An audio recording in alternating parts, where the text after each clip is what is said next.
Welcome back, everyone, to the World Championship. Now, before we get to our next game, I do want to talk to a member of the undefeated IG so far, Ning the Jungler. Undefeated in the first leg of group stage. What do you think sets IG apart from the other teams that you've played? 就是你们现在是小组第一嘛，想问一下，你在你们组里 IG 和其他队到底有什么不同？为什么会这么厉害？我觉得不同可能就是他们不太适应我们的打法吧，就别人都说我们很忙，然后结束游戏比较快，然后我觉得他们就是可能不太就适应我们的打法。 You think the reason they're top because other team are not used to their play style. IG is super aggressive. They don't stop fighting, so a team might need some time to adjust to it. It does seem like that is catching a lot of teams off guard. Is there anyone you are afraid of or you're fearing for the rematch in the second leg? 那如果你们第二轮再和你小组打一次，哪个队你会觉得对你们有一点威胁？ 我觉得应该还是 Fnatic 吧，然后我觉得他们蛮强的，然后可能就是他们发挥的，就昨天发挥的，可能我觉得比较差。 You think Fnatic is still the biggest challenger in their group? They probably, even though they lost yesterday, but maybe it was just a bad showing from Fnatic. Overall, it does look like you guys are on course for that first place, and no LPL team has dropped a game yet. Is there kind of fear that who's going to be the first team to drop a game? And do you think the LPL can even be defeated in this group stage? 就因为到目前为止 LPL 还没有输一场比赛，所以说你们3个 LPL 队伍会不会？ 有点担心谁输掉第一场比赛，然后想你猜一下 LPL 会不会整个小组赛都一场不输？我感觉这个很在乎的话就会很在乎，不会很在乎的话就不会很在乎。然后输的话，我感觉就是 EDG 打 KT 感觉就是可能性比较大。 Yeah, he doesn't care about it that much. Like, if you care about it, you really think a lot about it. But if you don't care, then it doesn't really matter at all. As for him, he felt like EDG against KT will be a true challenger to LPL, and you know. Such a huge matchup. That first part was also really good advice for life, I think. Well, thank you very much, Ning. Undefeated IG so far. Back over to you guys. Thank you very much, Sharks. Welcome to Game 4 of the Day with Fnatic and GRX are looking to climb the group standings. I'm Quickshot, joined by Kobe and Papa Smithy, as we're getting set up for picks and bans. Let's start by talking about the substitutions, gentlemen. Fnatic, they suffered their first loss yesterday. They've subbed in Whippo to replace Soaz in that top lane. I know he's one of the more aggressive players. He likes to get in your face.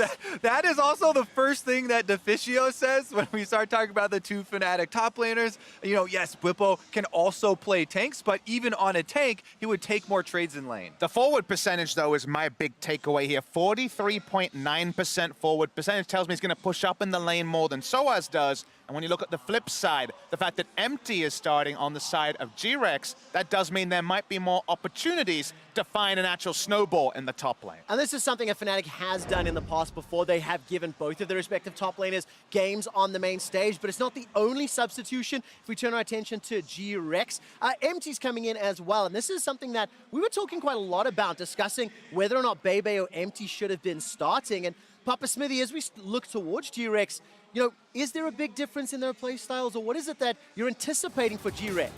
When it comes to GRX, the play-ins was the real eye test here. Of course, the opposition and level of the opposition is different, but it was a big surprise to us when we saw Bebe actually starting when we came to the main stage. Now, to the longer-term fans of GRX, that fell into place a bit more, but Empty was really on point. The Gragas, of course, was the big pick, but even a single Zac game, and we saw that interview with Ning, we've seen Zac already be very devastating on the world stage so far this tournament. And we can kind of see why they're subbing Empty back in here. Even though during the regular season, GRX played more games with Bebe, Empty has been so good on the world stage for them. He had really good engages. His mechanics have been quite clean. So, you know, having them start 0-2, it makes sense that they're making a jungle swap here. Yeah, you can see the stats on your screen there. 2.8 kills plus assist average at 15 is a significant difference and a significant improvement over the 0.5. And I think it's also a different reason than we're seeing Fnatic make the sub. You already mentioned it, Quick Shot. That is very much about having an extended squad to say a best of 5. They're able to push forward.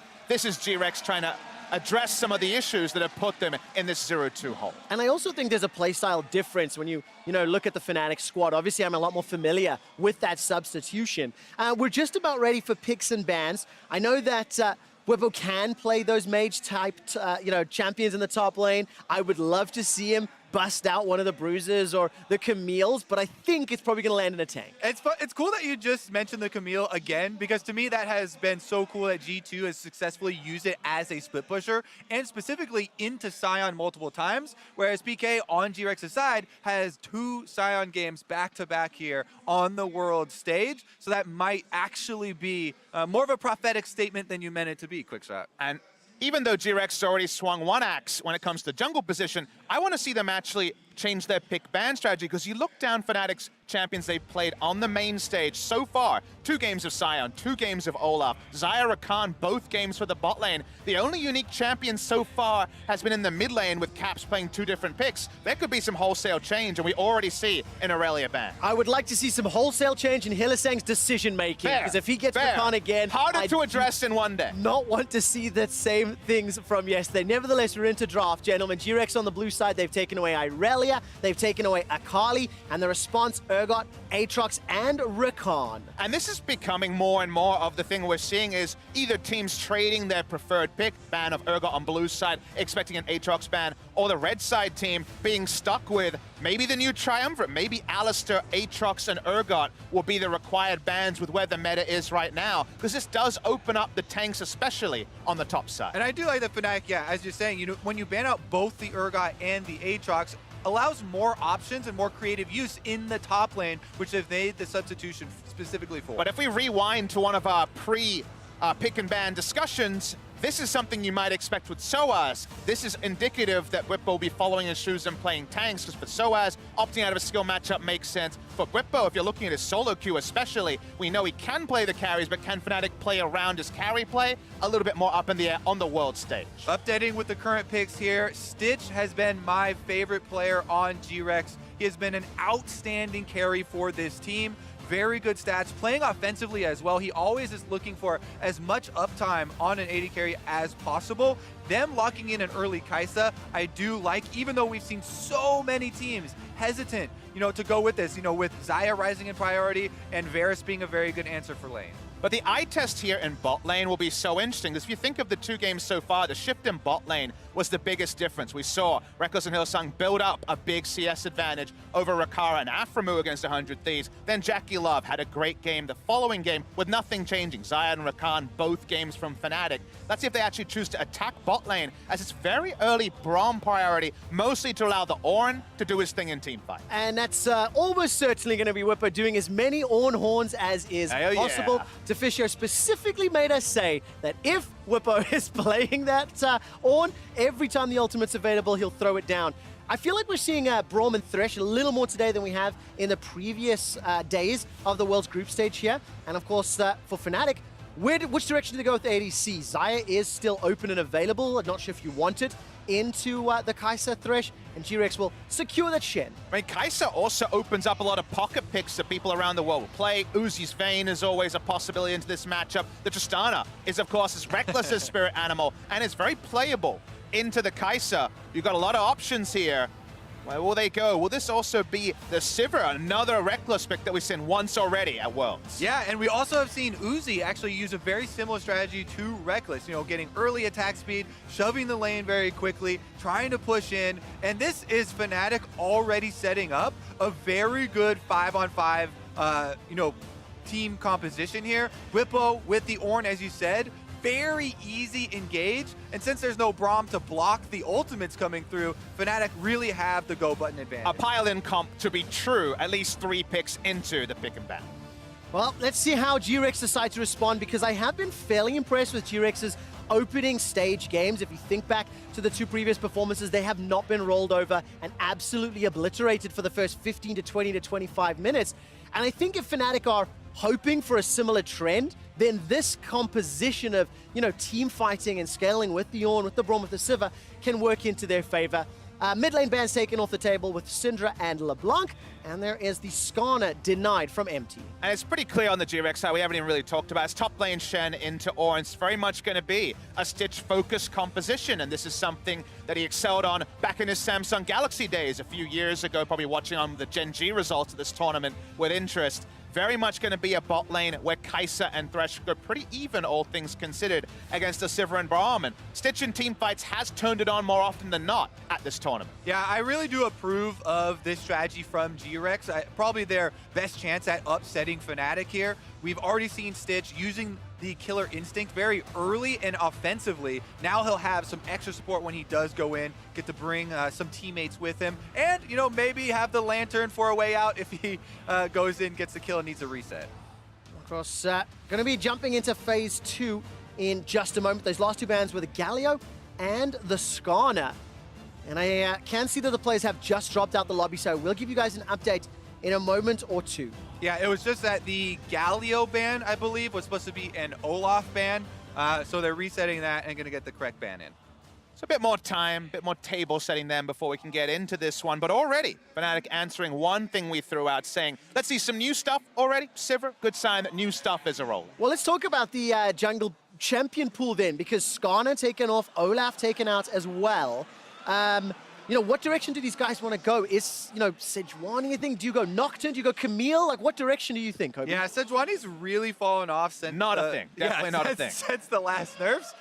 So probably Cross that one out there, not Trevor. gonna be the case. But there are things like Zac that we've seen that if you really wanted a super hard engage, long range engage, tanky champion to start it off, that is a possibility floating around. I always worry, though, that teams will only remember the mid to late game, Zac, and forget the many, many games in the past where Zac was invaded again and again, or if all your lanes weren't pushing, the enemy jungler kind of finds Zac and gets a free meal either on some Raptors or on the enemy champion, so it's a very risky pick, but when it pays off, it does pay off in the biggest way. Definitely does have to be scared, especially of the Olaf in the early game.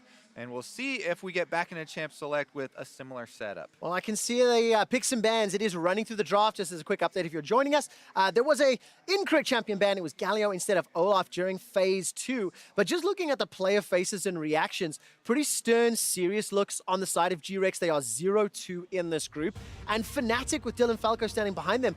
Big smiles, a lot of energy, a lot of positivity, and I know that's something that Whippo definitely also brings to the table. He has a bit of an infectious enthusiasm. Sometimes it's fantastic, sometimes it's distracting, but of course he's starting today for Fnatic. That's especially funny too because, you know, as a North American viewer during the European LCS, when he first was brought on the scene, one of the biggest and most impressionable things that we got from Whippo was a lot of his trash talk. Yes. That really stuck with it, and we definitely enjoyed that. So he's definitely a lively character, and we do, and very good speaker as well. And his carry play on solo queue was something that was drawing a lot of attention. He had so many challenger points over in Korean solo queue. So I wanted to see the carries, understand that in pro play, your decision-making and where you need to be for the team is different. You're going to see the Rise picked up here, likely going to be that blind mid lane pick for Caps. Yeah, that's going to give them some more options for later in the game. You know, you can send Rise to the side lane very effectively as well, use the Realm Warp. Kobe, what does the GRX draft do? Can you walk me through these big burly tanks with defensive utility and a Kai'Sa? Yeah, so now the only thing they have to be worried about, I guess, would be the dreaded Nocturne ultimate that has become a little bit... They could have one. Exactly, a little bit of a joke, but whenever you see all these globals,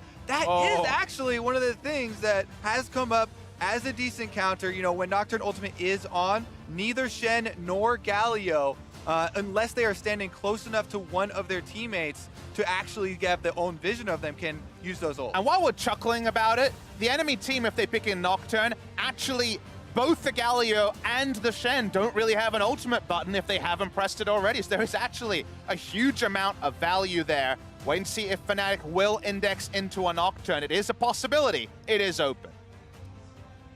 Couple seconds later, I'm holding my breath to see what Broxah decides to do. He has played Nocturne 3 times this year already, won 2 of those games, and in the last few seconds will pivot to one of the champions that he made a name for himself on in his debut on the Fnatic roster with Lee Sin. Kobe, I see a cheeky grin. What do you think of the Fnatic composition now it's locked in? I was very excited when I started researching coming into Worlds and saw a lot of these players start to re-pick Lee Sin up. And Broxah was one of the guys that had put a lot of solo queue games on the champion in the boot camp for Worlds, so I'm excited to see him on the big stage here. You can make a lot of creative plays in the early game. And I think we were a few highlight plays away from power pick Lee Sin. So far this tournament's been answers to Olaf for that skill matchup that does tend towards the Lee Sin side. This is into Camille, another skill matchup, and it's a bit of a bold choice. There was many different ways they could go, but this is the sort of thing that could blow the game open in Fnatic's favor.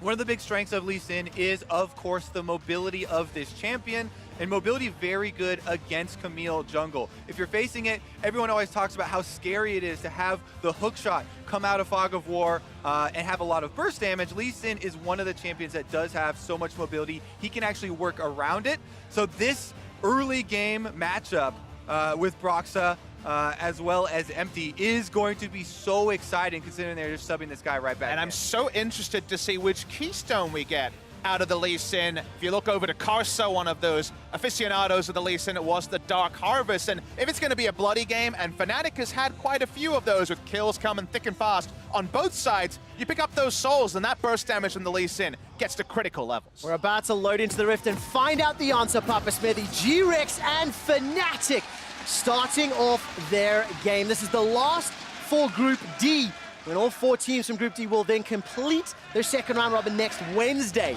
GRX looking for their first win, and listen to those Fnatic chants. A lot of support for Reckless and crew, and that support is just as disappointed as we are, ladies and gentlemen. Here is a tension-building pause, but I did see Dark Harvest for Broxah, so some hopeful team fights in the Fnatic camp. And honestly, that Invictus Gaming game, I think Deficio said it best, just bloody on both sides. They weren't thinking about rotations, not the sort of game that every Korean analyst would approve of, but the sort of game where Dark Harvest does benefit. It's been mentioned on the cast already, but both allies and enemies perishing does give you those Dark Harvest stacks and can be so big when it comes to getting access to the 150 stacks and thus the reliable burst damage as the game goes on.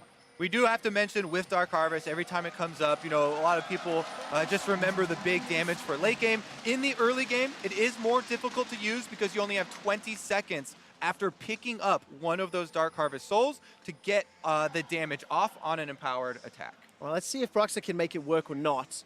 Hylissang was making his way through to that Dragon Pit. And one of the things that Fnatic became fairly well known for in ULCS was some very creative level 1s. And we've seen them happening sporadically throughout the World's group stage here, but Hilly and Reckless standing in front of Koala and Stitch. And Brahmin Sivir is actually quite good at level 1. Sivir can take the W for the auto attack reset to try and get a quicker stun. Here though, they're being chased off with superior numbers from GRX, who've decided to push in and actually get a free start for Empty on the red buff. They're even gonna pull for him on the Camille, try and really push this Camille into a strong early game. And viewers at home might wonder, why that spot? Why around that entrance towards the red buff area of GRX do we always see these level 1s? It's all about getting a ward to see the jungler on the Scuttle Crab when that spawns just after 2 minutes. It's very much about jungle pathing, and you really want it as late as possible. Again, Camille, very effective on level 2 because of the range of a hook shot. This ward here is going to alert them to the path here from Empty though, and he'll just move on up to the Scuttle Crab, but his location has been given away. That means no further shenanigans. Reckless and Hilly, Wave someone pushing away for them for now, so Koala playing the zoning game.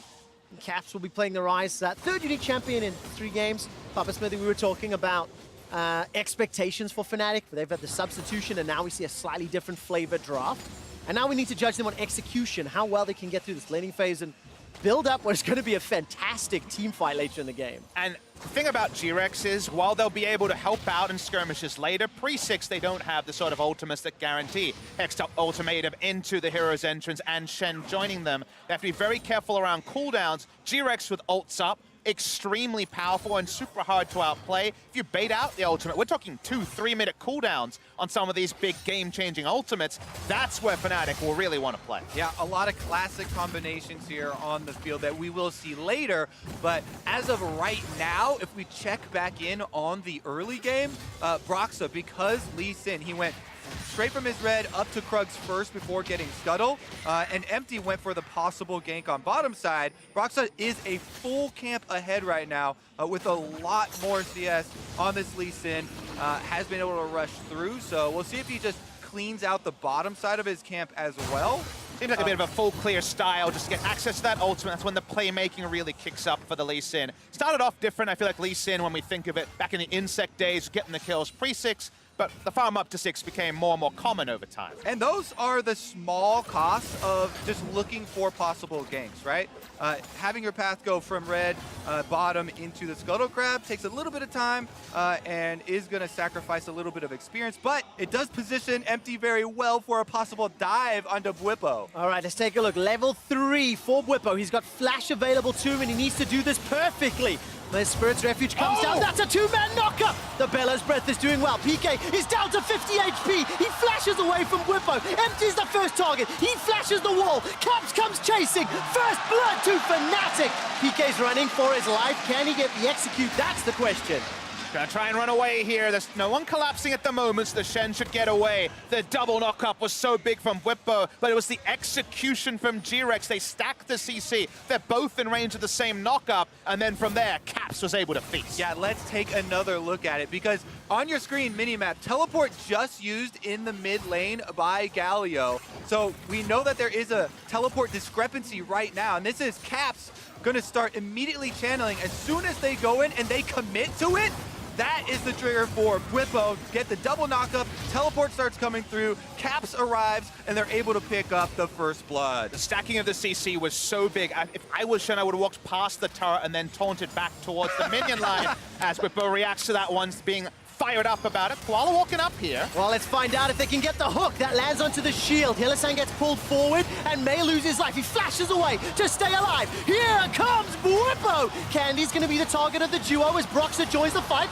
Boomerang Blade flies across, and Broxah kills secured. Now Koala's the target. He gets sent packing. In comes Empty. A 4-man stack of Fnatic. They're diving the tower, looking for the third. Stitch now is the further follow-up. Caps needs to find a room prison. They've lost one in reply. Defensive flash. Caps and Broxah trying to run him down. Sonic Wave. If it finds the target, Broxah brings it home! And Fnatic are dominating the whole game just like that, Trevor. Broxah with the stylish finish, but honestly, the whole beginning of this game was big plays from Bwipo. It's not a literary classic, but it's a tale of two teleports. The mid lane teleport to get back to lane for the Galio. The two teleports from Fnatic have made the top and bot lane open up for them. They're paying it forward here. Caps uses his teleport to protect Bwipo top, and Bwipo gets to pay it forward to the bottom lane, comes in with some kills. And my goodness, we could show replays of that Broxah ward jump into Sonic Wave multiple times. Bro status Bwipo confirmed here. Awesome stuff in the early game. We'll start the replay of that teleport. The only one available of any member ends up being the big move because it started off with a nice slick play from GRX. They definitely did. Acer Predator replay right here starts with Koa flashing in. He landed the play. They get plenty of damage here down onto Hylissang, but he flashes out, and that just closed the door with Bwipo's teleport. Comes in full health, plenty of mana, and they start to rack up the kill. The creeping dread of that teleport channel was, I'm sure, there for all three members of GRX who were present. Caps got the blue buff, if you're wondering, from that kill in the top lane, still wears it here. They may take one casualty on the dive, but Broxah cool under pressure. Kasa had his sniper cues on earlier this week, so does Broxah. Yeah, Stitch tried to dodge it right there, running straight up, but unable to escape. And we've already had some good attitude here from Bwipo so far. 100% kill participation. GRX targeted him. He countered that play. The tale of two teleports in Chapter 2 of the story leads Fnatic to a 2,000 gold lead before 8 minutes. I'll be watching EULCS next year for some Bwipo face, because that seems like a quality meme, just based on 5 minutes of play. Yeah, he's already got 2 on the board. Broxah, though, might want to create some for himself. He's now level 6, access to the big burst damage and knockback in his Dragon Kick. And we'll pretend we didn't see that faceplant nevertheless. Yeah, access to level 6. And the thing is, Broxah is very, very comfortable making those very aggressive, very proactive plays when you see the prowess of his solo laners like Bwipo and Caps. We've seen it time and time again. Fnatic will also get an early Ocean Drake the best Drake for this stage in the game. And it sounds like a bit of just a standard point, but especially with this composition where all three laners, carry laners here, need mana to push, it actually is really important for Sivir, Ryze, and the Ornn and topside. Brox is back, remember that ultimate? He is indeed. There's a Fissure in the ground and such an easy kill. The first one's picked up by Reckless. Hylissang will donate his life, and it's Koala that picks it up. While that fight is going on, there's a duel in the top lane. Bwipo's being run down. He's got a massive HP disadvantage. Yeah, Bwipo just went to go interrupt the Shen so that he would not arrive down there. That actually helped out Broxa and allowed them to finish off Stitch right after the shield, and no Shen does arrive. In the end, it cost him some health, but Ocean Drake will regenerate him right back up. And throw out what we were saying about a skill matchup in the jungle when there's 4 kills already onto the Lee Sin. We're getting into 1 rotation territory on the Camille. Yeah, it does remove some of the skill because just a Dragon Kick can take 50% of your HP, but let's take another look at how it happened. He gets the execute damage there. Reckless actually picks up the last hit for the kill. On your mini-map, you can see the Ornn ultimate is what Bwipo used, and that is going to be on cooldown, but definitely a successful stop to the Shen teleport. And there we go. It's still that 3,000 gold lead before 10 minutes. First item's already starting to come through. And for Fnatic, it could not have gone better. The counterplay and then the proactive dive themselves established a lead in every single one of their lanes. And for GRX, they've got to be very, very careful to not let this get further because they can just get destroyed. But a lot of the inevitabilities about where this mid-game was going with ultimates for GRX are thrown out when it's a 3,000 gold lead for Fnatic pre-10 minutes. That is an insane gold lead for this far into a game. Now, even if you get off the picture-perfect combos, the item disadvantage will, at minimum, slow down the first kill and allow Fnatic to be in position. And as we've been saying, a lot of the money is on Broxa. He has a fully completed warrior enchantment, upgraded boots, and more money to spend on an extra health crystal. Now, warrior enchantment, if you know, gives 60 attack damage. The Tiamat over here for Camille 25. So just in the straight up offensive stats right there, he will win the 1v1. And he's got extra money to spend on tenacity and you know, extra things. So he kills you quicker and he takes longer to die. It's definitely going to be very succinct, Trevor. I like it. I like it. It's very difficult for Empty here to pull off those plays on Camille. But let's try and bring it back and go hard mode right now. The difficult scenario for this game, how will GRX get back? Actually, it's going to start in the mid lane. Candy has to flash out. And he does escape with his life. Empty was waiting in the wings. And I'm going to go back to that question, Kobe. The fact that GRX are still holding on to their towers is very early. If you look at the HP, it hasn't fallen yet.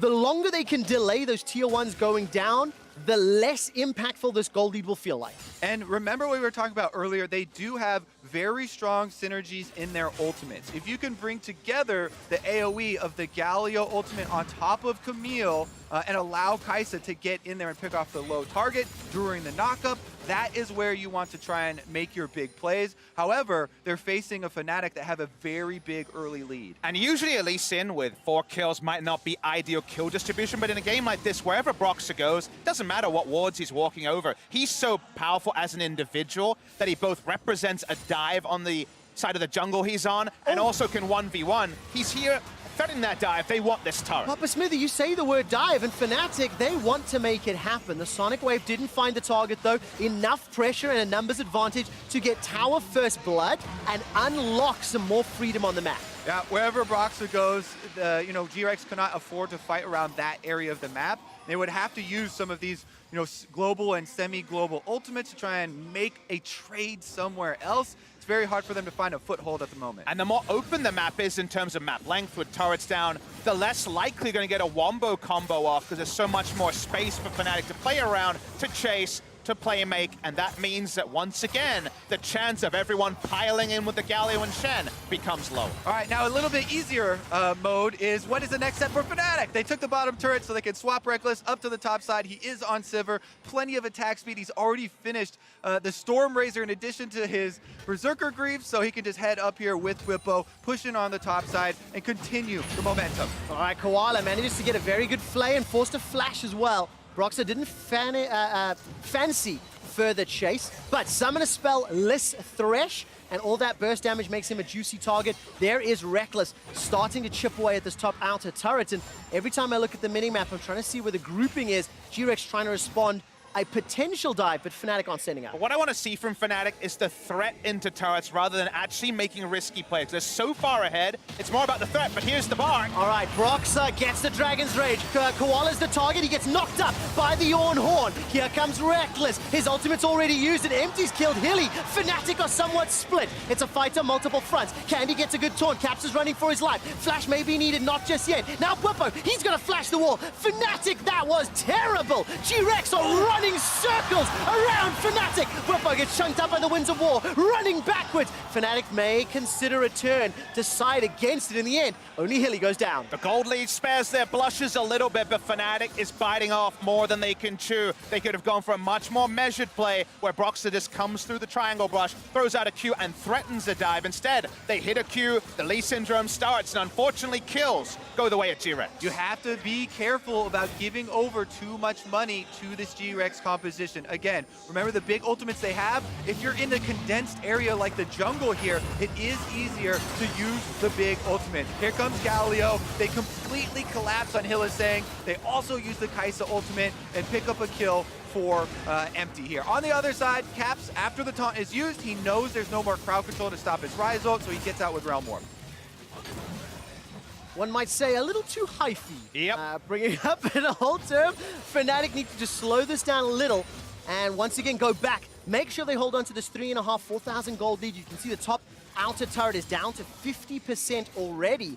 And with this Sivir's wave pushing ability, Fnatic can just play the dominoes game, knocking over the objective. And if you're the coach, Dylan Falco, and you're doing a VOD review of that previous play, he might just present an alternate scenario where, if you remember, it's Ornn and the Sivir pushing in. That's a lot of threat and wave clear. The Shen provides nothing, even if his duo lane is there to join him. You throw out an Ornn ultimate just to zone, and you just do turret damage. The structure was what you were focused on. The kill is what they gave up. Well, they're at it again, and the lasso does catch Broxah, but he doesn't want what he caught there as they're able to finish off the blue buff. Caps does take it in the end, and you can see GRX are trying to fight off Fnatic with these control wards in their own jungle, but they just don't have the stats to be able to actually take the fight there, and it allows Fnatic to continue to push in and take more. From here, though, we're going to see them clear out some vision. This is solo gold onto Reckless, already going to be pushing towards his second big item here. I imagine Azil. I watch enough Reckless games to see that. Look at me. What a prophet I am. Well researched, Papa Smithy. Take a look at some of the other items, though. Brox has just picked himself up a Phage, another Ruby Crystal. The Iceborne Gauntlet is sitting in Bwipo's back pockets, and of course, Caps is trying to work his way up towards that Seraph. So a few big-ticket items have been completed. Fortunately, on the side of GRX, that is also true. PK and Stitch with their first items. Candy's got that Roa stacking. So, you know, effective combat stats are looking a little better, but it's still a difficult situation for GRX, and they need to play for time. But on the other side, Fnatic need to keep up the tempo. In a position like this, you want to keep threatening and see which ults you can glean from GRX. You can't always wait for the ideal play. If you force out any of these wombo ultimates, the double globals here or a big engage ultimate, then you have so much more breathing room in the cooldown windows to push, push, push. And speaking of push, we see the Rift Herald started around 50% HP. All right, Reckless and Hylissang, they're going to jump in on this one. Empty decides to go forward, puts down the baby cage. In comes Candy. Everybody's stacked up in a 5v5. Death Sentence connects for Koala. There's the chase forward for PK. Empty's running for his life.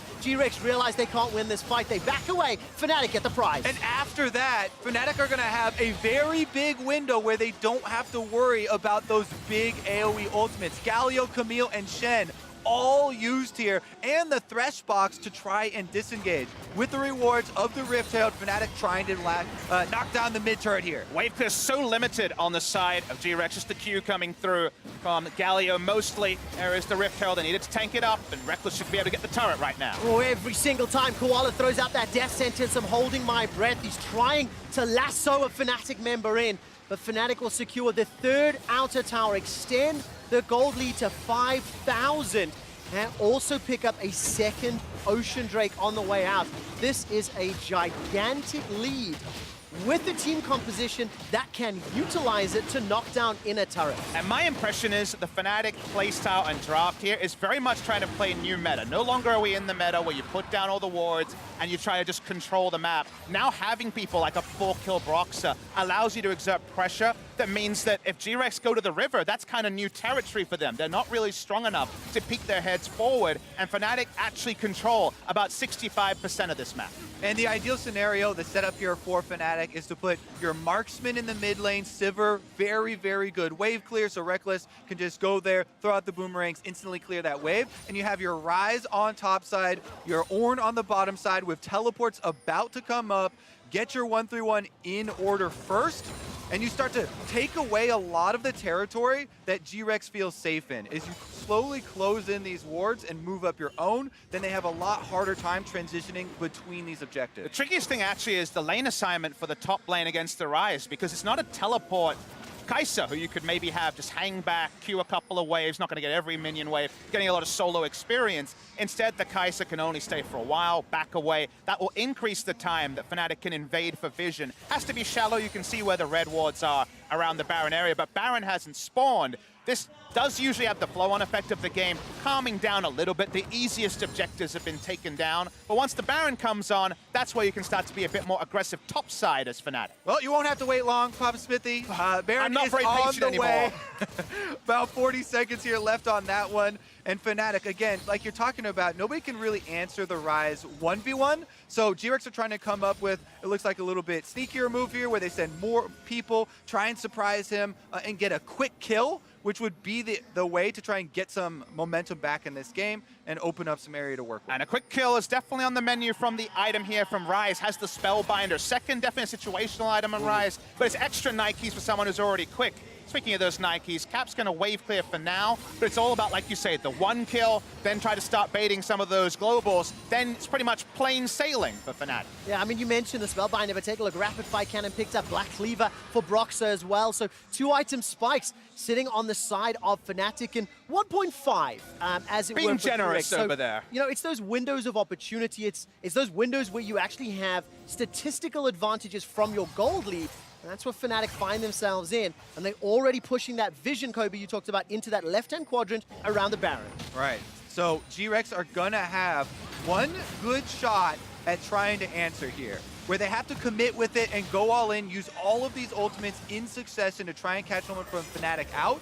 So that means on Fnatic's mind, one of the #1 things should be slightly kiting back so they don't get hit with this knockup of the Gallia ultimate, or they try and protect the person that Camille goes after with the Hextech ultimatum.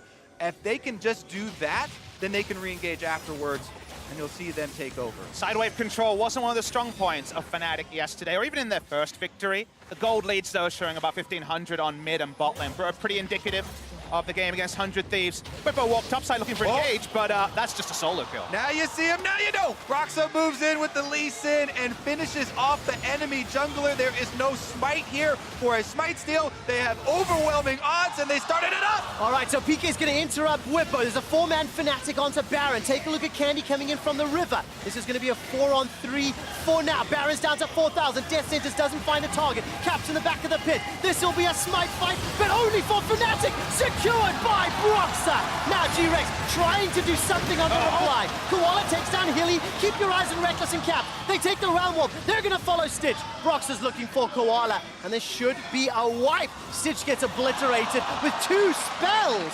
And Fnatic get Baron, get the kills, and they are absolutely in control. Yep, they already have minion waves in place, Trevor, so they can just get right to pushing on these turrets. Reckless is ready to take it down. Only one frontliner there in Candy, couldn't control space for enough, and Stitch ended up behind the pit. No chance for GRX. There goes the inner turret. We'll see if they actually push it further at all. Seems like the answer is no. Inner turret middle, inner turret top. The gold lead is 10,000 at 22 minutes. And gentlemen, yesterday we had one hell of a fast day. Average game time around 28 minutes. Today we might beat that record with some of the results that we've had. Thank Mr. Broxah, Trevor, because this Lee Sin, 7 kills now. Let's take a look at how he's able to manufacture this pick all himself. That's 1,100 health on Empty. That's 0. He just saw him barely on that ward walking, hits the Sonic Wave. As we said, plenty of damage to back it up. And here, Galio Ultimate is used to try and cover most of the pit. But you see 3 members of Fnatic actually hugged that back wall, didn't get hit with the knock-up. And as Stitch even was able to use his ult to get in for the 1 kill, he wasn't able to get away. Caps uses the Realm Warp. And you know Broxah's having fun. This is the dream of junglers in a professional game. To be able to have the majority of the kills on your team as a jungler is so rare. Well, Fnatic looking to break the base now. There were 7 people in the pit, but only 1 smite. So definitely not the Baron issues there were yesterday. There's the Sivir. Well, let's see. How did GRX handle this? It's such an insurmountable task. Fall of the Forge God is thrown down by Whippo. The secondary cost is interrupted. Inhibitor turret falls. Glacial Fissure comes down as the boomerang blades and the ricochets and the overloads are rat-a-tat-tatting, making GRX go splat. The inhibitor falls. The kills are coming in. And the massive minion wave is pouring onto the Nexus. Fnatic bounced back from their defeat yesterday with the substitute with the minions to kill Stitch. Fnatic finish in style, taking down GRX. Busan goes mad, and Fnatic finish 2-1. Reckless rips off the headset to the proactive team, the spoils in the 2018 meta. They blew apart GRX and make the game yesterday just a mere memory for the Fnatic faithful.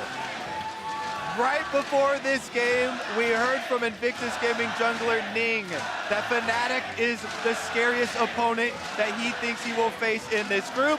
And they definitely made a good case for it here in their 24-minute victory over GRX. Earlier in the game, Papa Smithy, you talked about the Broxah face memes. I'm gonna pivot that story. Ladies and gentlemen, get a photo of Broxah's face. Share that on social media, and maybe Broxah's Lee Sin prowess will bless your solo queue games in future, because that was a stunning performance across the map. Every Fnatic fan is feeling the mum get the camera moment now. Just take a picture of the team with their names drowning out all of the other sounds in Busan. Wonderful performance from Fnatic. Puts them on the straight and narrow as they end their first round robin 2-1. And spare a thought for GRX, who made a play early, got punished, and then was simply picked apart. Fnatic, they picked up that win. We're going to head to the analyst desk to break down exactly how they did it. Thank you very much. Quick shot. Fnatic absolutely dismantled GRX in this game here to move to 2-1. I was have a seizure. That's Fnatic, and the air was GRX. That's how Mark dismantles anything, right? Just punching it to oblivion. I can't actually fight it. It's kind of what happened in this game, though. MasterCard player of the game going to Broxah, who played a heavy role in the dismantling of GRX. And the thing is, you know, I had some questions about the Lee Sin. I know it's like a signature Broxah pick, but I saw the Galio, I saw the Shin. I was like, Nocturne. Nocturne would be perfect here just to dismantle this composition. But Broxah was like, nah, man, we're playing early game. Teams up with Whippo in the top lane and just goes absolutely insane, dumpsters GRX. Yeah, I mean, he took total control of this game. He was everywhere. Whippo's like, no, can't make that time. It's interesting, right? The idea of the Lee Sin, because Azale, we were kind of talking about who we thought would win this matchup after James Flex was locked in, and I indexed very heavily into the kind of reactive setup that GRX had built, thinking that, hey, an aggressive jungler like Lee Sin could get punished by a Galio, by a Shen, by the multiple TPs on the side of GRX. That's not what happened at all. Yeah, and I mean, I think one of the ways that he got around that was by often attacking the globals, you know, going over to where they are, making sure that they have kind of full lane control, and it's harder for the Shen and harder for the Galio to really be able to respond. I mean, all the lanes have so much setup on both sides that, like, Lee Sin actually works fantastically as a counter ganker as well. Everyone talked about his aggressive plays, but he's actually also a very reactive champion. If you're safeguarding to someone getting attacked, you can do so much work, and that's actually how they used the first 2 plays were reactive, and then from then on, Fnatic absolutely turned the heat up. It's also just like a change-up of styles. You know, back in domestically, a lot of Fnatic's victories were based off of their team fighting prowess. And when you see a composition being locked in, like so much Kai'Sa priority, the fact that it's a Galio, that it's a Shin, and just to say, no, we're not even going to give you a chance to make it to team fight. We're going to end this in the lane phase. I think, yeah, that game ended relatively early, but it was really over, like, the first 8 minutes of the game, just done. And honestly, like, you can see, like, from this game and from the 100 Thieves Fnatic game, the Fnatic are clearly a cut above both the other two teams in this group, right? Like they looked so dominant in this win, so dominant in their win over 100 Thieves, and it really does make it start to feel like just that two-horse race. This is the group of death. Like after we've seen like the collapse of like Group B and everything like this, like it is now, this is the group of death. You have Invictus Gaming, you have Fnatic, and I don't know if anyone else has a shot at it. Right, all of the other groups right now have ties somewhere in the standings. This is the only one that is definitively 1, 2, 3, 4. That's why I'm not quite sure it's a group of death, Yeah. just because like I don't think any of the two teams underneath them have a chance or just like should have a We need chance. to redefine group of death. My understanding is that there's more teams that are capable of getting out than there are slots or tickets available. You guys seem to think that it's like, The strongest overall group is how I would define the group of I see. death. I And think to me, this is definitely not the strongest overall group because Fnatic and IG are clearly a cut above 100 Thieves and GRX. I don't think that I give them much of a chance in the group. Whereas when you look at Group B, people talked about that perhaps being like a number of teams that are at a higher level. by either definition, I still wouldn't say this is it, just because I don't think GRX or 100 Thieves. GRX is like, this is the group of death. We just got killed by I mean, getting murdered doesn't make it the group of death. Maybe deserving to get out and not being able to because it's so competitive, like to your definition, I think would be fair. But like this feels like the most delineated group where it's like here's IG, here's Fnatic, here's 100 Thieves, here's GRX, and it feels very cut and dry. One final conversation I want to have is around substitutions. Both teams making a substitution coming into this game. For Fnatic, it's Bwipo, and for GRX, it's Empty. Empty, understandably a more aggressive jungler, came back to bite him in this game as some of those early plays were punished. But for Bwipo, I think there was a lot of sentiment around why is this happening, because Soaz was a top performer for the team even in the loss yesterday. So I want to put some context maybe to why we're seeing him come out on the stage here today. Yeah, and EU fans, get behind Bwipo because he just had an incredible performance. But it's pretty clear that in all of Fnatic's interviews that they're not just looking at the group stage. They're like, no, we're top 4. We're going all the way. And at some point, you do need to put in Bwipo to give him that stage time, to get him warmed up. And I still feel that even Fnatic are saying that Soaz is the superior top laner, or the key starting top laner, if you will, because they started him in the game against Invictus Gaming versus starting Bwipo in the game against GRX, which was obviously a big softball. So I think this is just about getting him warm and ready.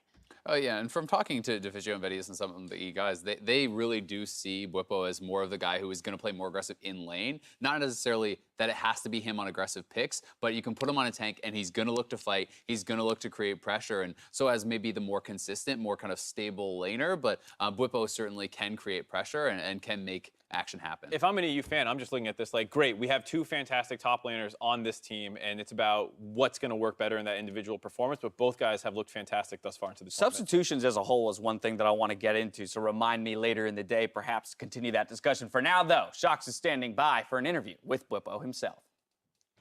Thank you very much, guys. I'm here with Bwipo. Let's just get it out of the way. Did just want to say thanks, Mr. Broxa. Absolutely. All right, just say it. Thanks, Mr. Broxa. Okay, there we go for the internet. Now, on a more serious note, this was a very high-pressure game for you.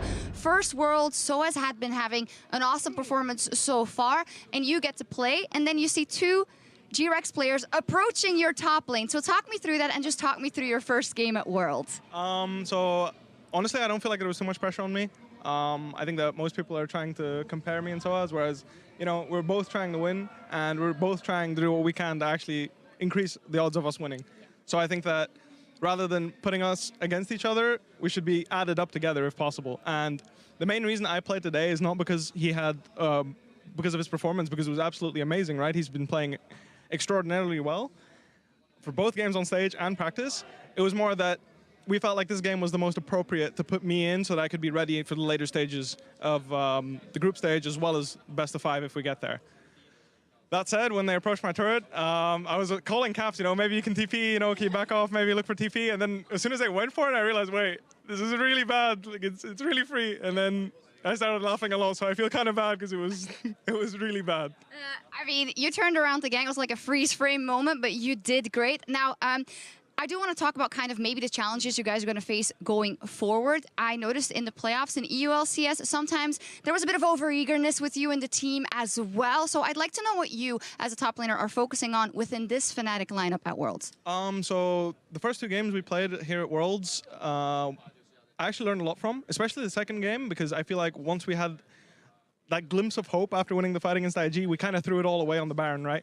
So I feel like that's something that I recognize myself in. This is exactly the type of play, the type of mistake I would call for. So seeing my team make that and realize you know what? If I'm in the next game, at least I understand now that that is something I can avoid because it's a mistake I've made millions of times, unfortunately. But I learned from it, and I feel like next time I get to play on stage again, I should be able to avoid that kind of situation and ride the win home after we come back. Well, you are growing every time we see you on the big stage. Final question. Of course, that big blemish so far is the IG game, especially with the expectations of Fnatic. How are you going to make sure that you beat them in the rematch? Honestly, I feel like if we shore up our weaknesses in the early game, we should be able to come back because I feel that despite our huge goal deficit from the early game, we were able to climb back into the game a little bit. It didn't look that way because we threw it away within the next minute, but I feel like if we play the game a little slower after that fight just before the Baron throw, people would have realized that, you know what, Fnatic could have come back in this game, but I feel like the over-eagerness caught us there and unfortunately threw the game a little bit. But we've been talking about it, we're fixing these issues, and honestly, I think if we come into the mid-game with a 0-0 score, or at least like a 1 to 2k gold deficit maximum, we should be fine, as long as we don't in too hard early. Okay. Well, fantastic. Always so awesome to hear from you, Bwipo. Dankjewel, and good luck in the rest of the tournament. We're going to take a really quick break, but after that, it is TL versus Mad Team. You do not want to miss it. Stick around.